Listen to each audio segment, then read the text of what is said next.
సాధారణంగా మనలో చాలా మందికి ప్రతిరోజు ఉదయం నిద్రలేవగానే బెడ్ కాఫీ లేదా టీ తాగే అలవాటు ఉంటుంది.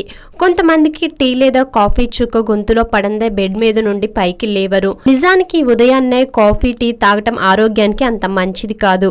అందుకు ప్రత్యామ్నాయంగా 1 లేదా 2 టేబుల్ స్పూన్ల నెయ్యి తాగితే దాంతో మనకు ఎన్నో లాభాలు కలుగుతాయి. వాటిలో ముఖ్యమైనది చూద్దాం. ఉదయాన్నే నెయ్యి తాగడం వల్ల బరువు పెరుగుతారని చాలా మంది భావిస్తారు. కానీ అందులో నిజం లేదు. ఎందుకంటే నెయ్యిలో ఉండే కొవ్వు పదార్థాలు మనకు మేలు చేస్తాయి, అధిక బరువును తగ్గిస్తాయి. ఉదయం పరుగడుపున నెయ్యి తాగటం వలన జీర్ణ వ్యవస్థ శుభ్రపడుతుంది, మలబద్ధకం సమస్య ఉండదు, గ్యాస్, ఎసిడిటీ వంటి సమస్యలు తగ్గుతాయి. నెయ్యి తాగటం వల్ల చర్మం కాంతివంతంగా మారుతుంది, వెంట్రుకలు ఆరోగ్యంగా కూడా ఉంటాయి. ఆకలి మందగించిన వారు ఉదయాన్నే పరుగడుపున నెయ్యి తాగడం వల్ల ఆకలి బాగా పెరుగుతుంది. అల్సర్తో బాధపడుతున్న వారు ఉదయాన్నే నెయ్యి తాగడం మంచిది.